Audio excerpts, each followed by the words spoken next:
Now that we've zeroed in our attention on unknown unknowns, let's understand how these are identified and utilized in a traditional way. So, we are not talking about any modern processing. We haven't come to speaking about Spark yet.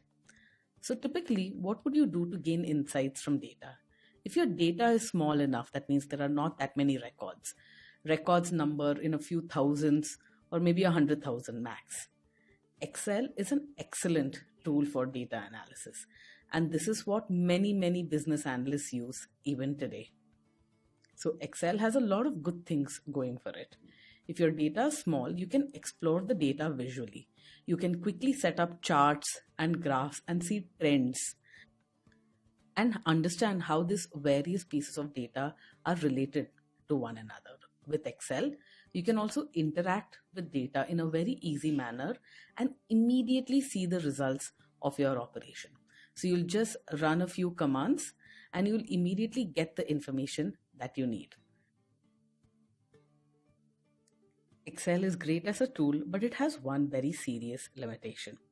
If your data grows, if your data becomes huge, it's no longer possible to use Excel. It's very common for data sets to become too large and unwieldy to be managed in Excel, in which case you need to go for something a little bit different. And that is where you'd use a programmatic environment. You'd use a database and a programming language to access the data in that database.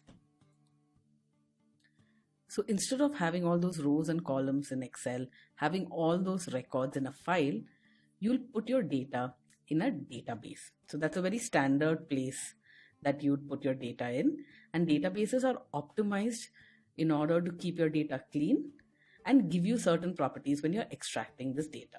This data is accessed using SQL, or the structured query language, which allows you to query your records in the database. Say your data is successfully stored in a database. You want to explore it in an interactive environment so you can see what information that data contains. And this is how you do it. You'd use SQL from Python or R. Python and R both offer interactive environments which you can use to play with your data. There are a bunch of programming languages which fall into this category. Python, R, Scala, etc. provide a read, evaluate, print, loop environment. So what does this mean? REPL. So you might have heard of REPL environments or a REPL programming language. A REPL is any shell or environment which takes in a single expression from the user. It'll evaluate that expression, find the result, and then print it. So it'll read in an expression, evaluate it, print it, and do it iteratively in a loop. This is the read, evaluate, print loop. So let's take an example in Python. So you'll set up an array and you'll say len of this array.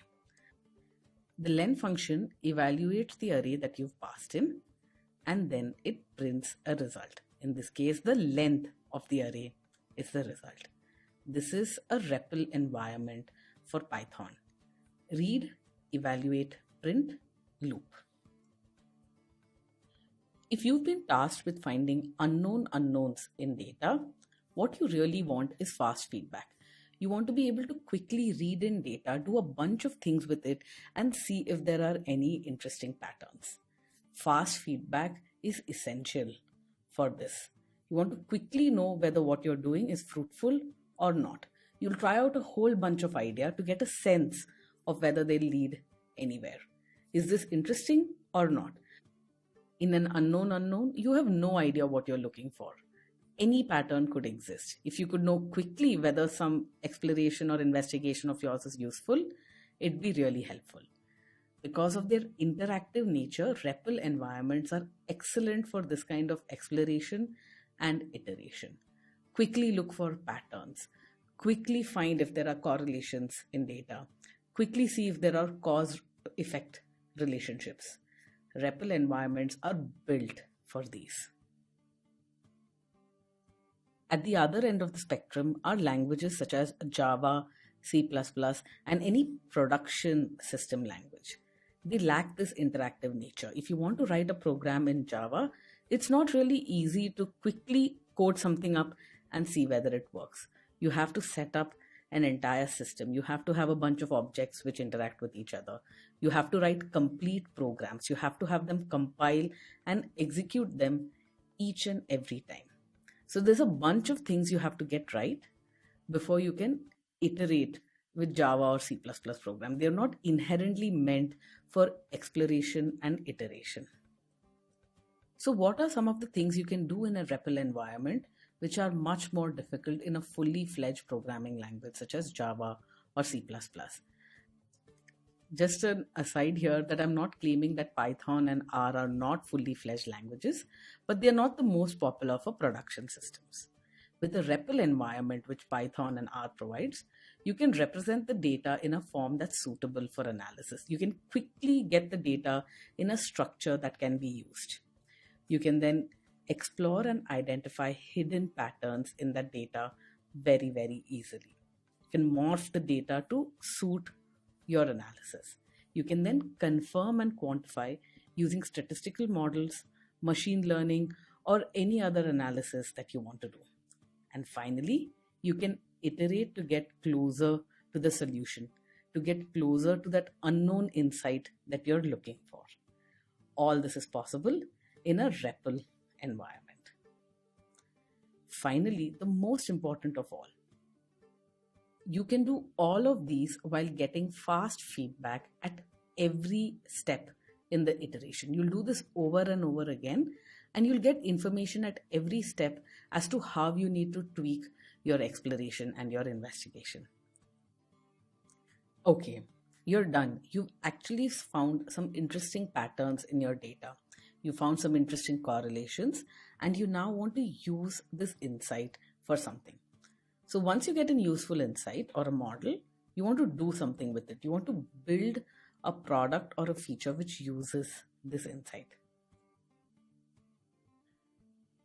So what typically happens in such a situation in a company?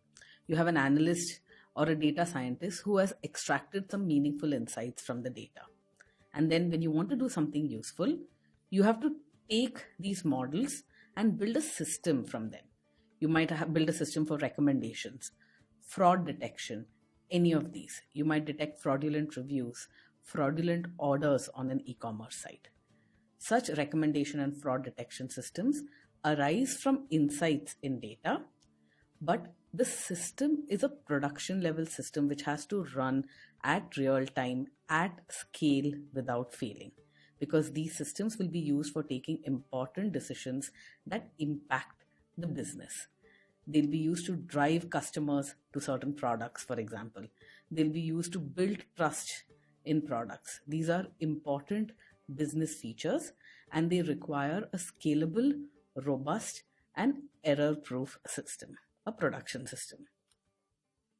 Production systems differ from prototypes which you use to extract insights because they have strict requirements around SLAs, how long the system can take, how well it needs to perform, what's the uptime, does the system crash frequently?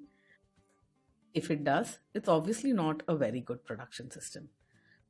Because a production system has to meet these requirements, they are in a very different environment as compared to a REPL environment, which means you have to move your model to a different environment, such as one in Java or C++. Java and C++ are some of the most popular programming languages today to build production systems for these critical business impact features. Your model or the algorithm that you've used to extract insights from data will remain the same, but you or another engineer will have to re-implement all your code in Java or C++. You may have used R or Python to extract patterns and see what insights exist. But to build the production system, you'll have to move to a new environment and re-implement stuff in Java or C++. This seems to be really painful. So you have the Python R environment and the Java C++ environment. A good question to ask now is, why do we need these two distinct systems? Some place to investigate and explore data, and another for production level systems. Let's take Python and R to start with. They have REPL environments. Remember, read, evaluate, print loops. These are useful for exploration and iteration in order to extract insights from the data, where you get fast feedback and quick setup time. But they can't meet the performance and SLA requirements of a production system. They can't be scaled, they can't be robust, and they can't have all the auditing and logging required in order to run these systems for business needs. Java and C++ don't have the REPL environments for fast feedback.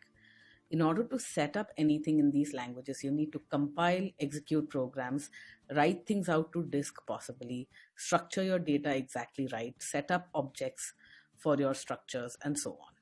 So they don't have REPL environments that provide fast feedback, but they are awesome for building stable and performant systems which have strict SLAs or strict requirements on all axes, such as robustness, maintainability, uptime, and so on. So traditionally, in order to go from analysis of data to building a production system based on that data, you need a REPL environment as well as an environment which is suitable for a production system. So REPL plus one which is stable and performant. So Python and R plus Java and C++. But what if you could combine these two in one environment? That is Apache Spark. Spark brings together a REPL environment useful for exploration and iteration with a stable and performant production system.